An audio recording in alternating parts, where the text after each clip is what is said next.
Hi, everyone. Pete Mansman from Precise Inc. I'm one of the founders and partners of Precise Inc. And I'm here with Jeff Stiegler, our Director of Computer Forensics in Precise Discovery, LLC. And we wanted to take a few minutes here today to answer some commonly asked questions as they relate to computer forensics. And Jeff is going to answer some questions about as it relates to preservation and analysis and different things that we fairly regularly see as it relates to forensic requests. So Jeff, to start us off, particularly in our COVID-19 era that we live in, are you seeing particular practice areas that request computer forensics support more often than others? One area that I see a lot of requests are employment-related matters. These would be cases where an employee may be accused of possessing company data, breaking non-disclosures, breaking non-compete agreements, or just violating general electronic device usage policies. And likely with so many moving parts with unemployment and people moving around, losing jobs or moving jobs, that's likely to continue to increase as time goes on. And in those types of cases, can you give some examples of what kind of information is often sought? So one common one in pretty much any case are communications, what took place in email and mobile messaging. We also do a lot of analysis on file history, what was the lifeline of a file? Was it deleted? Was it copied somewhere? Recreating timelines, what activities took place on a device on a specific day or time triggered around an event. Transmission of data, was data copied to an external drive? Was it sent to a competitor? And then miscellaneous requests, internet history, review of media, photos, social media, things like that. Gotcha, thank you. And what are some of the common sources of electronic data that you're asked to preserve and analyze? So most common source obviously would be computers, desktops, and laptops, and cell phones. You also get a lot of requests for network file shares, company servers, external storage devices, flash drives, hard drives, personal and corporate email, social media accounts, anywhere there may be electronic data. And do you see any of these sources being requested more often over others? Yes, definitely mobile phones. I mean, this day and age, people are practically carrying around many computers in their pockets. They're easily accessible, and therefore, it's easy for someone to maybe do something they shouldn't be on those devices. You get a lot of mobile device requests. Gotcha. And is, again, to your point, is that just because people have their phones on them at all times? And is that the reason why you have so much data that's being created on them? Yes, and that also with the fact that, I see a lot of people maybe, with their jobs, they're on a computer all day. So at home, they don't want to be on a computer. So they're using their cell phone, they're using their iPad to do things, maybe not related to their company, thinking that their company can't see it. So therefore, it's great to get a hold of, those more personal devices. And do you find, and using texting as an example, which a lot of us do on our phones, do you see that people are oftentimes less careful on what they text versus what they might put in an email? Oh, absolutely. It's night and day, the behavior of some people on corporate devices versus personal devices. Gotcha. So Jeff, we're going to jump into a different topic area here. That's something that's preservation, and just to make sure that everybody understands what preservation is in the terms that we use it. Preservation is how do you secure data in a proper way to make sure that the evidence there is preserved, in a way that can be used later on in the proceedings. So, when we're talking about preserving data. So when you, as a forensics expert, are preserving data, what difference is there between preserving data using forensic tools and methods versus just copying data without some kind of forensic assistance? So like you explained, a true forensic image is a bit perfect copy of data on a storage device. That includes live files, deleted data, areas that we call slack space and unallocated space. When you're performing a full forensic image, you're using tools and methods that are going to capture the data in its truest form. As opposed to someone, sitting down on a computer and dragging and dropping files, I can explain to you, a scenario where you're going to get a completely different output doing it the two ways. So one example of a self-preservation gone wrong would be a matter where there was a flash drive with smoking gun files related to the case. The user was smart enough to know that they shouldn't be performing, analysis or investigation on the original device.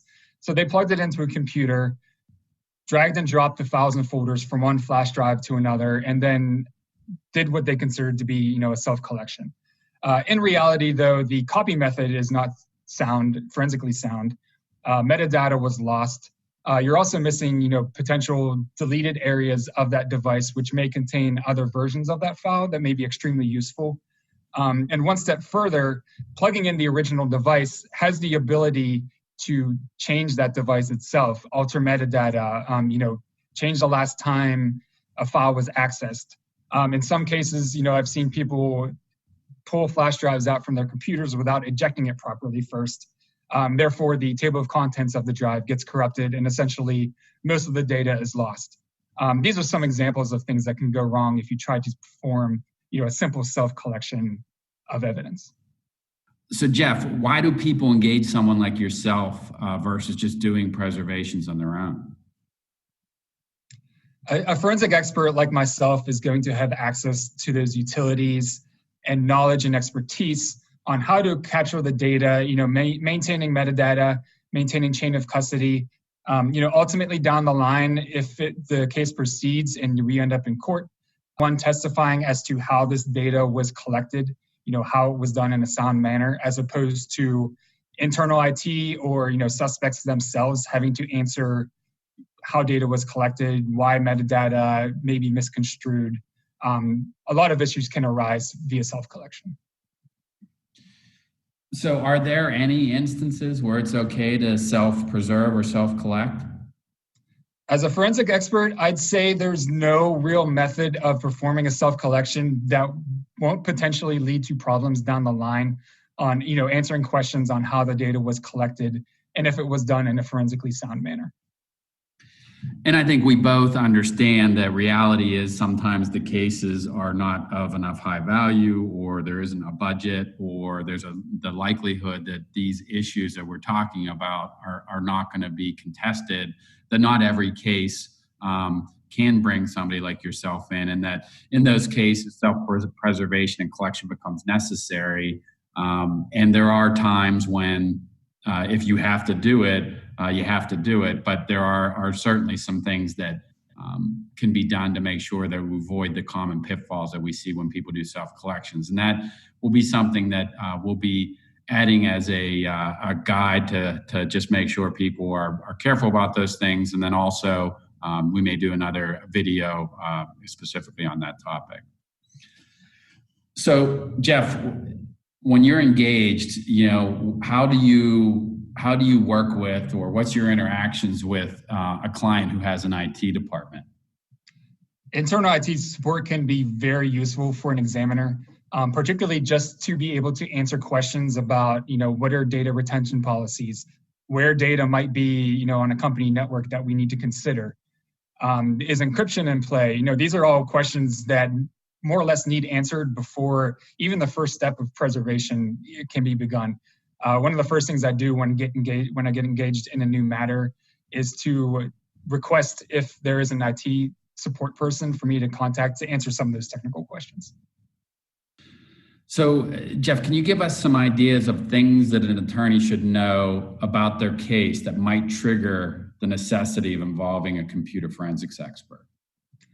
Yes, I would say, first of all, if you're unsure how to proceed, it never hurts to reach out to us and ask.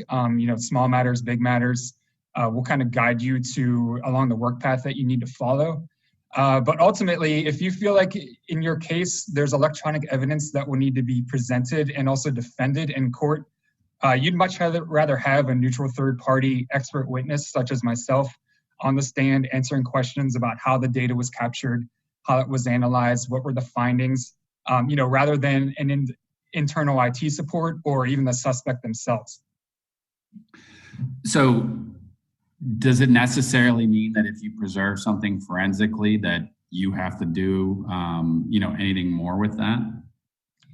No, and in some cases, we're just engaged to preserve those forensic copies so that someone like internal IT support or legal can then, do some self-analysis on their own, knowing that we always have the original copies of those devices to fall back on and do further analysis of.